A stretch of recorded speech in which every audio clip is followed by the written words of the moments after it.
hour before the hearing, one man send our login details.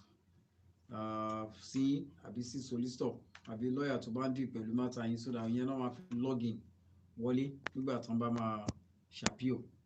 So tán bá ti wá login wọlé, so the hearing will normally be done online. Ẹ máa ṣe online. So ẹni tó bá ní fídíò, tí ó bá ní kọ̀ǹpútà tó lè show fídíò, a máa rí bí hearing yẹn ṣe ń lọ. So ẹni tí ò bá dẹ̀ ní tó bá jẹ̀jẹ̀ ordinary phone ni, a jẹ́ kán mọ̀, a ṣe pẹ̀lú ordinary phone ẹ̀, á gbé sí speaker phone. So the matter will go on like that. So that's the way proceedings are. Now, the cases tí mo máa ń sábà sọ advice àwọn èèyàn under no circumstances kan ṣe online ni deportation cases, because they are very complex cases. I would not understand why anyone tó ní deportation matter tó máa lọ ṣe lórí online. So that kind of a case requires people to be there in person. Àwọn máa jókòó síbẹ̀ in person, and everything only were done properly, so that all the other witnesses may be there. So that is what I would advise people that has complex, not only deportation cases, there are cases in what complex, you can actually request for you to come. The tribunal will not say you cannot come. Once you make a request for it and let it be clear to them that it's an important case to you, it is complex, and you want to be able to come. So I'm going to CMR, case management hearing. So before that time, case manager review rather, CMR. So hearing ni ìyẹn ló máa fi determine pé okay, báwo ni case ṣe máa lọ, ṣé a máa ṣe online ni àbí a máa lè wá in person. So tẹ máa ti ṣe CMR rẹ pẹ̀lú tẹ bá ti insist pé okay ẹ fẹ́ wá, wọ́n á béèrè reason tẹ ṣe fẹ́ wá in person. If you can give them a very good reason, they will list it for you to be able to come in person. Láti wá present case in person, àbí kí solicitor tó máa, àbí legal representative tó máa ṣe tó máa lè wá present in person. That's the way it goes. And usually the same time no man take a decision in the past, fún decision láti jáde in the past náà ló ṣe máa take náà láti jáde nsìn. So therefore decision may come out within 2 weeks of the hearing. Mo ti rí decision tó jáde within a week rí, ìmí lè jẹ́ 3 weeks, ó dẹ̀ lè jù bẹ́ẹ̀ lọ. So if you are granted, home office máa ní time láti appeal. Tí wọ́n bá refuse yín, ẹ̀yin náà ní time láti appeal. So usually 14 days. But you need to appeal within that 14 days. Tí wọ́n bá refuse yín for, tí wọ́n bá dismiss case yín for an example, they appeal. You only be able to appeal to the first trial tribunal on error of law. So tẹ́ bá ti appeal yẹn, and that's why it changes, so many changes ló ti wá sí bó ṣe ń ṣe tẹ́lẹ̀ kọ́ náà ṣe sìn. Tí wọ́n bá tẹ̀ grant èèyàn ní appeal yẹn pé okay, there is an error of law, pé kẹ́ wá dis pẹ̀lú case ní upper tribunal.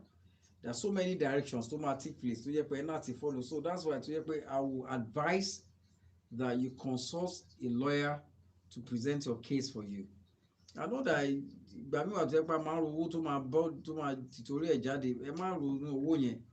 it's for you to be able to do your case and make sure that the case is properly done. So that's my advice. Lórí bí proceedings ṣe rí ní court right now. Tẹ́ bá fẹ́ pè wá sórí Naija FM, tẹ́ bá ní question kan tẹ́ fẹ́ bí mi, ìbáàjẹ́ immigration ni o, ìbáàjẹ́ mental health ni o, àbí civil, àbí housing, àbí family, ẹ lè pè wá sórí Naija FM. Nọ́mbà lórí Naija FM lálẹ́ òní 07931 004 510. Lẹ́ẹ̀kan sí 07931 004 510. And like I said earlier on, you can ring me regarding any area of law. Ẹ má rò pé kìíní nìkan lè pè mí sí lórí immigration, and tẹ́ bá dẹ̀ fẹ́ sọ òyìnbó, it is fine with us.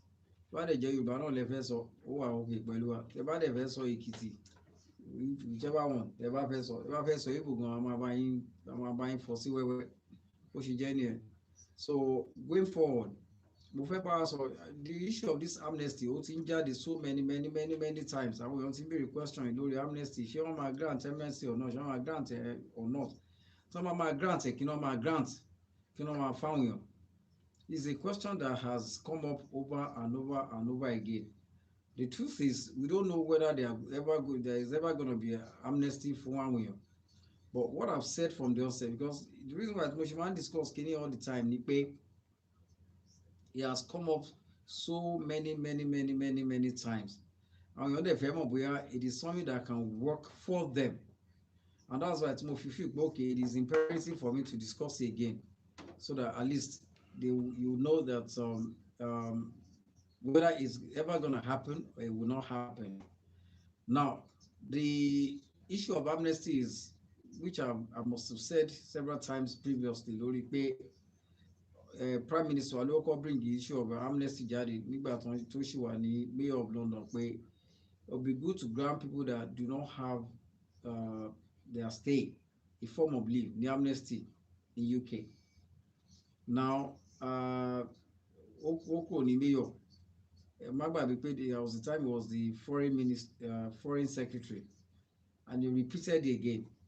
But only to the Prime Minister, he said again that it would be nice for people to be granted amnesty. But lo and behold, coronavirus day, how the pay is affected so many people, lockdown here and there.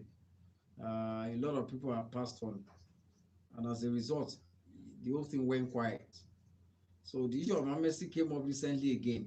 So whether he will ever grant people amnesty, we don't know. He's the Prime Minister. It is going to be his decision. That's what okay, I grant an amnesty. And how would the amnesty be granted? As far as I'm aware, what we understand previously, Nipe, for you to be able to qualify for amnesty, as far as I'm aware, you must have been there for more than 14 years. And you don't have any criminal conviction, not even a caution. That's what I heard previously. Whether whether I'm a ground amnesty or not, we don't know. I'm just saying it. I'm just talking to us on the basis of what was said previously and what I know. And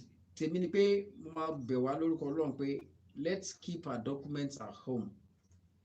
Documents because if we need to show that we've been there for the last 14 years, only our document will suffice, and only our document will be able to prove that. So imagine our document, document each of the years, keep one. So what will happen is, my understanding is, if the time comes, my grant amnesty, you need to show where you've been there for more than 14 years, you don't have any criminal conviction or even a caution. Now, what they will now give, we don't know. Be 3 months normal fún yan àmọ́, bó ṣì mẹ́fà ni o àmọ́, bọ́dún kan ni o àmọ́, bọ́dún méjì àbọ̀ ni o, we don't know. Or whether wọ́n máa tiẹ̀ grant at all, we don't know. But èmi ni pé at least since tí a ti gbọ́ fìrìfìrì, ẹ jẹ́ ká ní nǹkan kan lẹ̀, so that tó bá di pé ó happen, èyí náà mọ̀ pé ẹ qualify fún, wọ́n dẹ̀ lè máa fún yín. Èmi ò sọ pé wọ́n ti ń fún yàn ní amnesty o, because news táwọn èèyàn máa ń gbé káàkiri a lot of time ni pé amnesty ti wà ń ta, amnesty ti wà ń ta. Kò sí ìṣe amnesty ta. The only reason why I'm discussing lórí ètò lé ni pé this is a question that has come up so many times previously. Ó dẹ̀ ṣì tún come up, and that's why I feel that it is important for me to bring it to notice nírọ̀lẹ́ again pé tó bá máa ṣẹlẹ̀ ẹ jẹ́ ká get ready. Kì í ṣe pé tó bá ṣẹlẹ̀ láṣẹ máa sá káàkiri running helter skelter láti make sure pé àdí pẹ̀lú ẹ̀ ó jẹ́ bó ṣe jẹ́. The next thing is for those àwọn tá wà lórí EA, tí June bá wa tí a bá change residence card wa àbí permanent residence card wa sí settled or pre-settled, ní nǹkan kan mọ́ nìyẹn o. So I'm pleading with us now pé ẹni tó bá ní EA residence card lọ́wọ́ àbí permanent residence card lọ́wọ́, ó kù oṣù méjì péré for us to change what we have. If not, Ọ̀yọ́ lẹ wà ní ọwọ́ ẹ̀ ní kankan mọ́ nìyẹn o. So mo ń bẹ̀ wá lórúkọ lọ, ẹ má jẹ́ kó jẹ́ pé last minute ẹlòmíì wà Naija tó jẹ́ pé ó ti lọ Naija. Tẹ́ bá mọ̀ ọ́ Naija tó jẹ́ pé EA residence card ló wà lọ́wọ́ ẹ̀ àbí EA permanent residence card ló wà lọ́wọ́ ẹ̀ excuse me, ẹ pè wọ́n pé wọ́n láti submit ẹ before the end of June. Èní is 15th of April. Mo ti ń pariwo yìí over 2 years ago, mo ti ń pa kí n láro lórí ètò yìí. Ó kù oṣù méjì àbọ̀, ojú ló pẹ́ sí o. Ẹ má gbàgbé pé this time last year náà ti wà mọ́ lé lórí corona, it's been more than 1 year. So ká tó mọ̀ sí it will be end of June. Ẹ má jẹ́ kó jẹ́ towards the end of June ẹ máa wá lọ́ọ̀yà káàkiri pé ẹ ràn mí lọ́wọ́ ẹ bá mi ṣe gbogbo everybody máa wá sá kiri ó ti máa wọ̀nyàn lára pé nígbà tó wá jẹ́ last minute everybody máa wá sá káàkiri kí la fẹ́ ṣe o ẹ need much document tẹ bá need advice ẹ kàn sí wa tẹ bá dẹ̀ fẹ́ ká bá yín ṣe a máa bá yín ṣe kò sí nǹkan tó le rárá ń bẹ̀. So please I'm begging you, it is important for you to get this thing sorted as soon as possible. So pre-settled and settled. So very, very important for us to get it done before it is too late. Now going further, mo fẹ́ bá discuss there is something that is very, very important mo discover tó jẹ́ pé that has affected people, so many people previously, especially àwọn tá a wà lórí 10-year lawful residence tá a bá fẹ́ gba indefinite. A lot of times wà tó jẹ́ pé tíwèé bá ti wà lọ́wọ́ àwọn èèyàn wọ́n máa wá fò lọ́bọ̀ Naija lénìí, Naija lọ́la, Naija lénìí, Naija lọ́la, Naija lénìí, Naija lọ́la. And now to understand, for the whole period of the 10 years, you must not be outside the country for more than 18 months. So let's calculate in saying what on for 10 years. So every year, don't travel for 3 months. So by the time you travel 3 months, need 5 years, then or to 18 months low. So to buy my 10 years, to buy very for indefinitely to remain, you are not going to qualify. Because you have traveled, you've been out of the country for more than 18 months out of the 10 years. There's nothing stopping you from traveling. So till my calculator and says you are not meant to travel for more than 6 weeks per year. If not, it might affect you until my by indefinite. Because a lot of times I came out one kini. I come out full off for boy. Me I knew on business in Niger. As I salo Niger. As I pada. Before Kelo means home. I was 3 months in late. Well, obviously the issue of Batonti were only in that state. Town has lived for a long time. He only loan as an excuse during that time. Okay, more in Nigeria for 3 months, for 4 months. But what about the previous month or the previous years? So it will affect you if you have done more than 18 months in the last 10 years. Think about 10-year lawful residence. I just feel I should let us know that today. And 10-year lawful residence start from Igbaton grant in your new way. And for an example, say and to just student to be by 2011 April, for an example. Oh no, could be 2011 June. By 2021 May, only apply a month before, only apply for indefinite leave to remain. But the person must not have done more than 18 months outside the country. If you put it in travel on Nigeria, I mean lost any other place. So except in exceptional circumstances where BP wà ní UK sí BP wà rán yín lọ Naija lọ ṣiṣẹ́ ìyẹn yàtọ̀ ẹ lọ for work purpose ni àbí bóyá for medical reason tó yẹ pé èèyàn há sílé bóyá ẹni ara ẹni ẹ ò yá lé kì í ṣe fault ẹni ẹ wà lé for 6 months kì í ṣe fault ẹni so far ẹni ẹ bá lè show pé indeed the person couldn't travel. There are some exceptional circumstances tí wọ́n lè lò ju more than 18 months. It has to be it has to be exceptional. So if you are not able to show that, you are in trouble. So you may not be able to get your indefinite to remain until you are able to show pé tẹ́ bá máa ṣọdún kan sí bóyá by that time bóyá kò ní pé 18 months mo bẹ́ẹ̀ kàn jẹ́ ká ní ní mind pé we have to be very careful that we cannot do more than 18 months out of the country. So bó ṣe jẹ́ nìyẹn. And then going back see issue of this EA pre-settled and settled status. So far you're able to show pé ẹ wà ní relationship before January 2020. Actually make an application for pre-settled status or settled status. I'll give us an example. Ẹ ti marry nsìn bóyá ẹ marry ní November 2019 and you're able to show pé your marriage has been existing since that time. You can apply using your marriage certificate. That's your apply.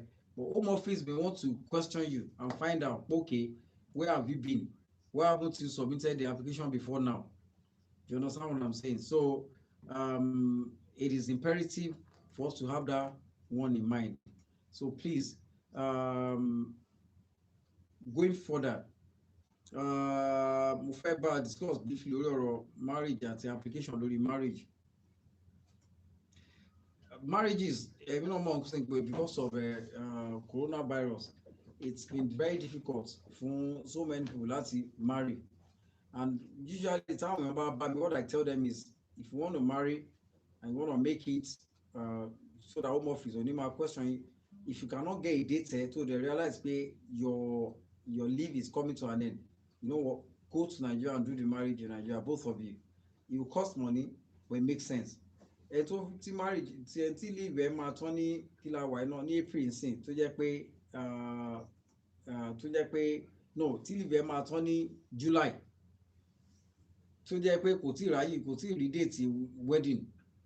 I will advise the person bóyá kó fò lọ Nàìjíríà ní May àbí June kó lọ ṣe marriage ní Nàìjíríà pẹ̀lú ọkọ àbíyàwó ẹ̀, and bring the marriage certificate down so far you're able to show pé indeed you went to Nigeria.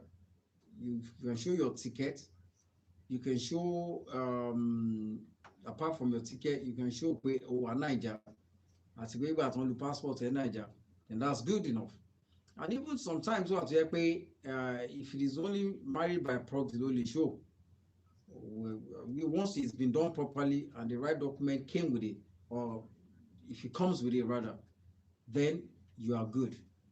If home office, if they are going to question you, obviously you have your answers to whatever question that may come up from the home office to defend yourself.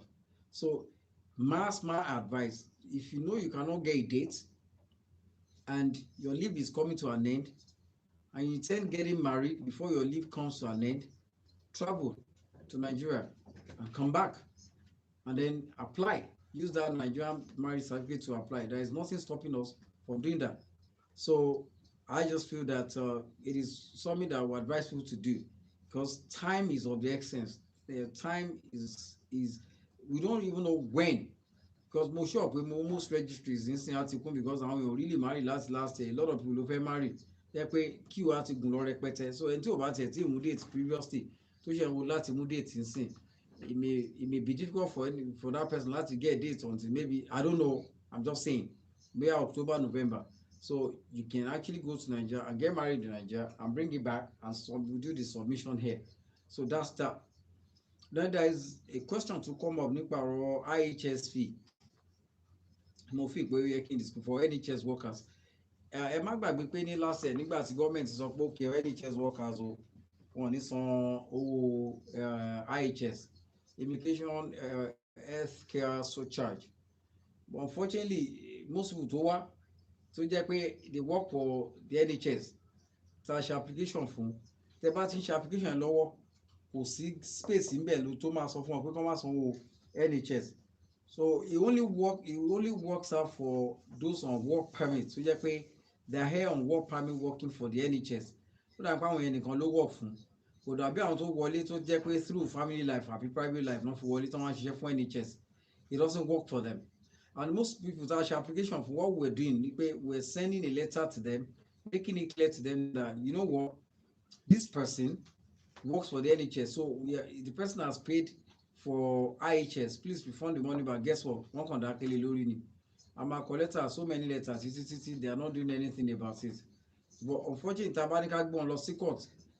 We need kìí ní láti gbé wọn lọ sí court, because what the government says ni pé ẹni tó máa ń ṣe fún NHS kò ní láti san IHS, but how many people will be able to afford pé ká gbéjọba lọ sí high court ká lọ ṣe judicial review pé wọ́n fail lórí promise wọn. We've done that, but it's not coming for, so that's just that. So tẹ́ bá wà ní category yẹn kò sí much tá a lè ṣe, it is what it is. Ọlọ́run á dẹ̀ ràn wá lọ́wọ́. And finally kí n tó lọ rí, because mama dì pẹ̀lú yòókù ní next week lágbára náà. Nígbà mo bẹ̀rẹ̀ mo sọ̀rọ̀ fún wa, mo bá sọ̀rọ̀ remover fún wa nípa pé actually before I can do that ìyẹn mo máa fẹ́ sọ last. Ẹ má gbàgbé pé tí ẹ bá wà in a state of destitute tí ẹ lè san home office, my advice in kẹ́ apply fún fee waiver, because everybody mọ̀ pé during this time corona time is affected so many families. People are struggling. It is not easy for people. So, but ẹ má gbàgbé pé wọ́n máa fẹ́ rí the last 6 months of your bank statement, so that come up okay indeed lówó lọ́wọ́ lóòótọ́. So please, they want to know that. So I'm pleading with us. Tẹ́ bó bá wà nínú last 6 months yìí kò lè work o, it can't work. But tó o bá síbẹ̀, it can't work. so ẹ apply fún but kò sí fee waiver fún ẹni tó bá fẹ́ apply fún indefinite leave to remain o. Àwọn tó bá kàn apply fún limited leave to remain ni àwọn tó bá fẹ́ tó wà lórí 2.5 years and only apply fún fee waiver. Ẹ má dẹ̀ gbàgbé tẹ́ ẹ bá ti wà lórí 5 years already tẹ́lẹ̀ tẹ́lẹ̀ tẹ́ ẹ bá fẹ́ apply fún fee waiver wọ́n máa dá yín padà sórí 10 years ni. Ẹ má jẹ́ kí yẹn surprise yín so because ẹlòmíì ò mọ̀ the assumption is okay jẹ́ kí n sáré apply fún mo ti wà lórí 5 years anyway jẹ́ kí n sáré gba the other next 2.5 years. Once you apply for free waiver wọ́n máa ẹ padà no don't let me sorry mo ti get it wrong it's not free waiver it's no recourse yẹn ni mo mean ẹ má bínú ìyẹn ò ní ṣe pẹ̀lú free waiver so tán bá grant ní free waiver wọ́n grant nìyẹn ó lọ nìyẹn so it doesn't affect your case wọ́n bá ti grant wọ́n grant nìyẹn so finally lẹ́nìí màá kàn bá sọ lórí removal pé ẹ má gbàgbé pé for a long time since as far as I can remember láti March last year wọ́n gbà wọ́n lọlé apart from àwọn Jamaicans tán gbé wọlé ní December and I'm sure they did that just to set an example for others pé táwọn bá lè gbà àwọn Jamaicans lọlé wọ́n lè gbé anybody lọlé so get ara yín wà prepared ẹni tí ẹ bá ń report ló mọ ọ́fíìsì tẹ́lẹ̀tẹ́lẹ̀ dípẹ́ tí reporting bá tún bẹ̀rẹ̀ again àtẹ̀yìntàlẹ́ lè lọ síbẹ̀ náà lè gbé yín o so ẹ má kàn jẹ́ kó come to you as a surprise tọ́ba ẹ bá lọ home office wọ́n bá decide láti dì í mọ́lẹ̀ síbẹ̀ so it is not ẹ má jẹ́ kó jẹ́ nǹkan tó máa surprise wa rárá at all so I just feel that it is important for us to know that this is where we're going this is how things are going to be now so ènìyàn lè máa jáde kẹ́ni ẹ máa jáde níjọ́ kan kí pálí ti wà lọ́wọ́ kán dẹ̀ ta kán gbẹ́ni entity wọ́n dẹ̀ ju ẹni yẹn sílé because it's likely what will start happening now so ẹ̀yin tó dẹ̀ jẹ́ pé ẹ ti ní kíní bẹ́ẹ̀ and really because wọ́n gbá àwọn èèyàn lọlé for a long time for a whole year wọ́n máa make sure pé wọ́n gbé as many people as possible lọlé so ẹni tí ò bá níwèé home office mo bẹ̀ yín lórúkọ Ọlọ́run ẹ lọ wá àwọn kan ṣe do something kó má jẹ́ pé ìgbà tí wọ́n ti ń ṣí wa lẹ́ǹsìn so by June wọ́n bá ti ṣí everybody lẹ̀ tí wọ́n rí pé everything ti wà okay àwọn èèyàn lọlé ni ẹ̀wọ̀n ẹni tó bá ti ní nǹkan lọ́dọ̀ wọn tẹ́lẹ̀ tàbí tí nǹkan yín bá ti ń pẹ́ẹ́nì tẹ́ bá tí wọ́n nǹkan ṣe sí I would advise us to do something see a lawyer to make an application for you and then make sure you have something in there that's my advice kò jẹ́ bó ṣe jẹ́ lẹ́nìí orí ètò wa legal solution láti wà látọ̀ orúkọ mi náà ni ọ̀gbẹ́ni Kọ́lá Nathan Akomolede senior láti olú iléeṣẹ́ Nathan Aaron solicitors ní òpópónà 111B Rushing Green ní Catford mo ti wá postcode YC64AF telephone number wa 0208-695-0135 lẹ́ẹ̀kan sí 0208-695-0135 mobile number wa 07405-610056 ẹ lè pè wá anytime between 10:30 and 5 nírọ̀lẹ́ tẹ́lẹ̀tẹ́lẹ̀ it used to be 9:30 to 5:30 but because of corona àwa náà ti limit time táwọn àbíṣẹ́ and that's the way it's going to be so a lè rí àwọn èèyàn without consultation tẹ́lẹ̀tẹ́lẹ̀ tó yẹ pé a máa ní free consultation táwọn èèyàn máa wá kò jọ bẹ́ẹ̀ mọ́ because of how things are until everything is completely back to normal maybe next year ká tó lè máa ṣàwọn free consultation fáwọn èèyàn kò jẹ́ bó ṣe jẹ́ tẹ́ bá fẹ́ pè wá ẹ pè wá sórí nọ́mbà 0208-695-0135 ní agbára Ọlọ́run a máa tún wà máa bí ìwà lọ́sẹ̀ tó bá máa ríra ń gbà yẹn kí Ọlọ́run kó dàbọ̀ ẹ̀bùn wa o ó dàbọ̀ God bless you all.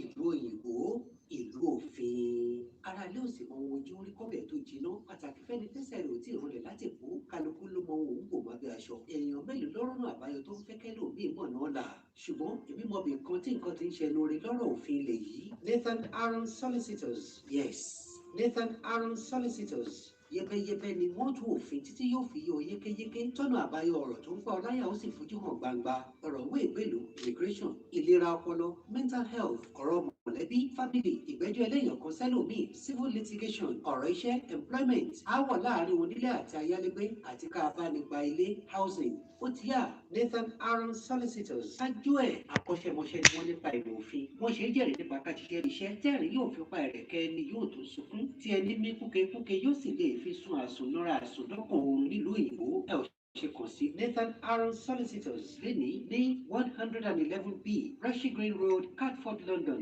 SE64AF telephone 020-8695-0135 again 020-8695-0135 Nathan Aaron Solicitors ìrọ̀rùn ló bá dé.